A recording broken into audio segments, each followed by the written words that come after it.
तो हेलो दोस्तों, स्वागत है आपका हमारे चैनल स्टडी लाइफ में। दोस्तों, ये छत्तीसगढ़ जीके का चौथा वीडियो है और हमने अब तक गुप्त काल तक पढ़ लिया है और आज हम शुरू करने वाले हैं क्षेत्रीय राजवंश।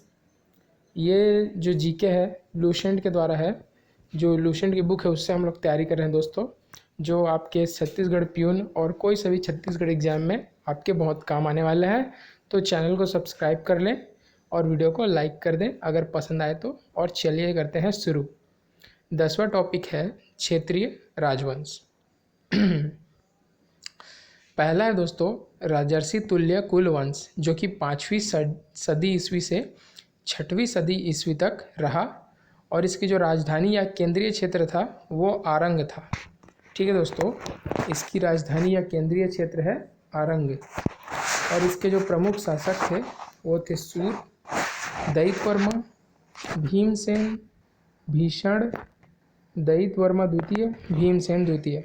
ठीक दोस्तों, इसकी टिप्पणी है कुछ। इस वंश के शासक गुप्त अधिसत्ता स्वीकार करते थे, यानी कि ये लोग गुप्त शासकों के अधीन आते थे। कौन? राजर्षि तुल्य कुलवंश। उसके बाद दोस्तों अगला है सरबपुरीय वंश, जो कि 6ठी शताब्दी में हुआ करता था। इसकी जो राजधानी थी वो सरबपुर थी और उप राजधानी जो थी वो श्रीपुर थी। इसके जो प्रमुख शासक हैं वो उनमें हैं सरब, जो कि संस्थापक थे। तो सरबपुरी वंश के जो संस्थापक थे वो सरब थे। ठीक है, अगर कहीं पे सवाल आता है कि सरबपुरी वंश की स्थापना किसने की थी, तो उसमें आंसर होगा सरब ने। उसके बाद है नरेंद्र, प्रसन्नमात्र और प्रवरराज। दोस्तों, प्रवरराज जो है सरबपुरी वंश के अंतिम शासक थे। ठीक दोस्तों, इस वंश को अपरार्य या अमरज कुल भी कहा जाता था। सरबपुरी वंश की राज चिन्ह जो है वो गजलक्ष्मी था। यहाँ पे दिया गया है, ये देखिए गजलक्ष्मी। तो अगर कहीं पे पूछे कि सरबपुरी वंश की जो राज चिन्ह है वो क्या था, तो गजलक्ष्मी। ठीक दोस्तों, उसके बाद है पांडु वंश द्वारा सरबपुरी वंश का अंत कर दिया गया था। ठीक दोस्तों, चलिए बढ़ते हैं आगे। उसके बाद आता है आपका पांडु वंश, या इसी को सोमवंश भी कहते थे, जो कि 6ठी सदी ईस्वी से 7वीं सदी ईस्वी तक था।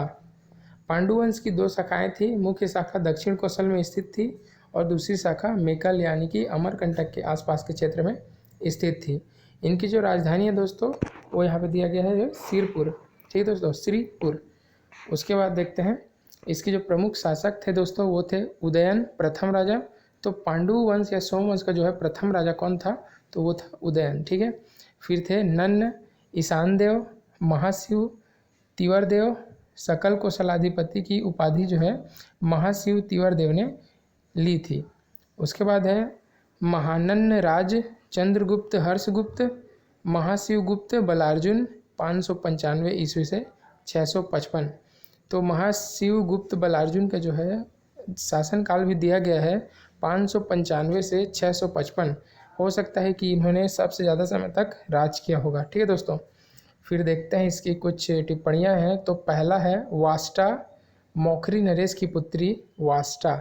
अगर वास्टा किसको कहते थे पूछे, तो यहाँ पे कोष्टक में दिया गया है मौखरी नरेश की पुत्री ने अपने पति हर्षगुप्त की स्मृति में भगवान विष्णु का एक भव्य मंदिर सिरपुर में बनवाया, जो लक्ष्मण मंदिर के नाम से आज भी विद्यमान है।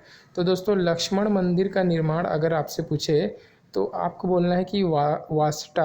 और अगर वास्टा कौन है पूछे तो मौखरी नरेश की पुत्री है, जिन्होंने लक्ष्मण मंदिर के नाम से जो है सिरपुर में जो मंदिर का निर्माण करवाया था।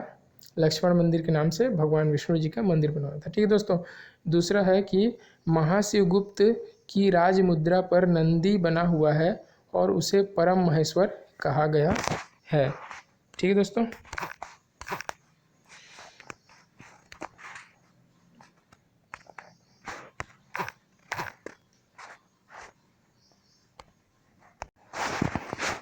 और भी टिप्पणियाँ हैं। तो तीसरा है महाशिवगुप्त का जो शासनकाल दक्षिण कौशल छत्तीसगढ़ का स्वर्णकाल कहा जाता है। तो दक्षिण कौशल का स्वर्णकाल महाशिवगुप्त के शासनकाल को कहा जाता है। फिर चौथा टॉपिक है महाशिवगुप्त पुष्यभूति वंशी हर्षवर्धन का समकालीन था। महाशिवगुप्त के शासनकाल में हेनसांग श्रीपुर आया। तो अगर आपको पूछे कि जो चीनी यात्री हेनसांग था वो छत्तीसगढ़ किसके शासनकाल में आया था, तो आपको बताना है कि महाशिवगुप्त के शासनकाल में। उसके बाद छठवां है परवर्ती नल शासकों द्वारा पांडु वंश का अंत कर दिया गया था। ठीक दोस्तों, चलिए बढ़ते हैं आगे।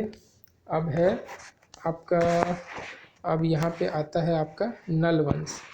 तो नल वंश जो है 290 ईस्वी से 960 ईसा पूर्व ईस्वी तक भारत में यानी कि छत्तीसगढ़ में था, जिसकी राजधानी बस्तर थी। और इसके जो प्रमुख राजा हैं तो उनमें सिसुक जो है संस्थापक था नल या नागवंश का। ठीक है दोस्तों, नल या नागवंश का संस्थापक जो छत्तीसगढ़ में था वो सिसुक था। फिर भवदत्त वर्मन प्रथम प्रतापी शासक, अर्थपति स्कंदवर्मन शक्तिशाली शासक, बिलास तुंग राजिम के राजीव लोचन मंदिर का निर्माण कराया। नरेंद्र धवल जो है अंतिम शासक था नल वंश का। और इसमें कुछ टिप्पणियाँ हैं। तो पहला है नल वंश वाकाटक वंश का समकालीन था।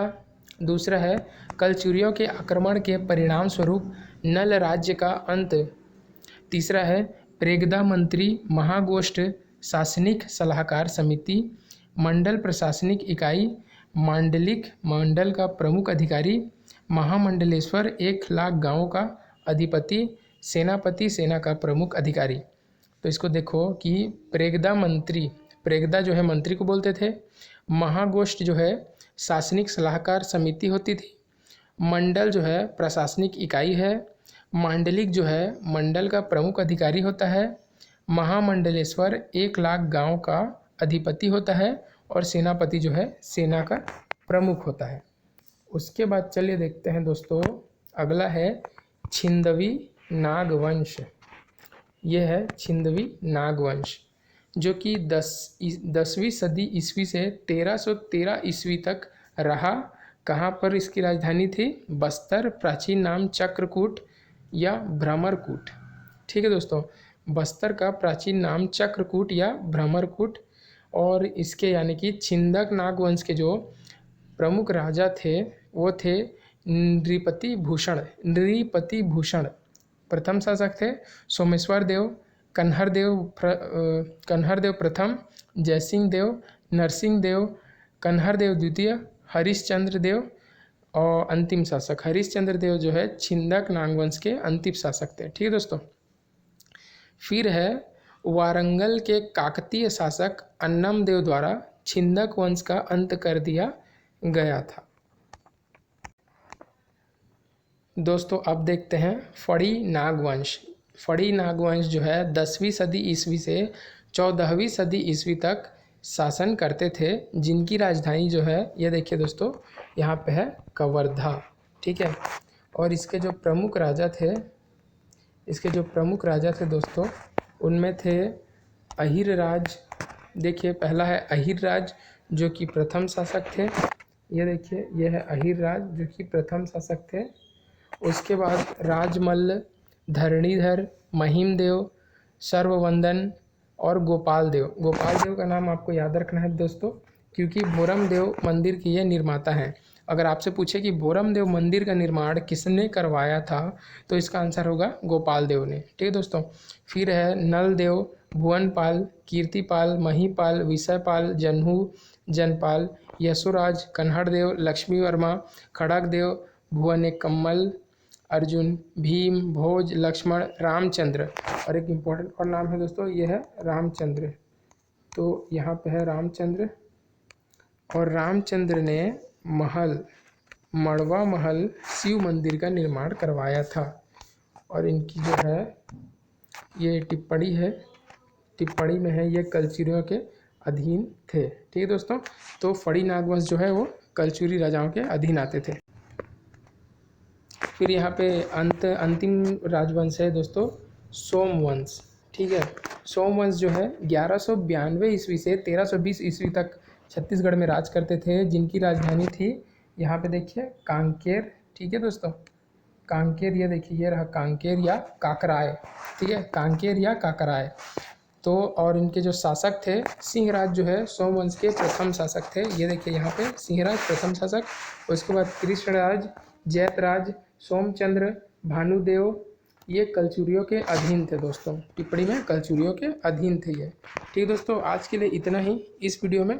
आज के लिए इतना ही। अगली वीडियो में पढ़ेंगे हम कलचुरियों का शासनकाल। ठीक दोस्तों, तो अगले वीडियो के लिए चैनल को सब्सक्राइब करें। तब तक के लिए गुड बाय और जय हिंद।